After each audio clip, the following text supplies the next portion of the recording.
वो लोग अब तक वापस नहीं आए, तो क्या कोई खबर है कैप्टन की तरफ से? तलाश जारी रखो तुम उसकी। असर ढूंढो जहांगीर। जी बिल्कुल ठीक है भाई।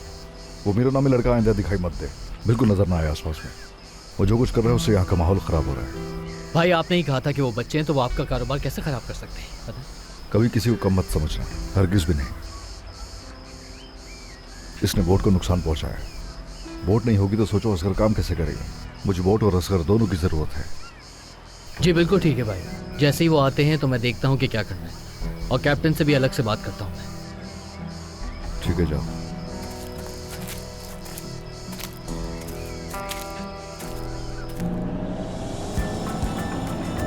बस तुम्हारी कमी रह गई थी मेरी जिंदगी में आने के लिए।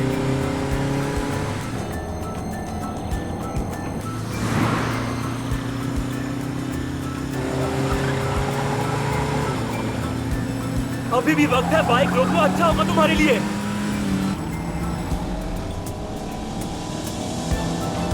मैंने जरन के साथ क्या किया है तुम कुछ नहीं जानते। कुछ भी मालूम नहीं है तुम्हें कि किस तकलीफ से गुजर रहा हूं मैं इस वक्त। जरन, वो सब एक हादसा था, मैंने जानबूझ के कुछ नहीं किया था, तुम सामने आ गई थी। तुम सामने आ गई थी, मैंने जानबूझ के कुछ नहीं किया।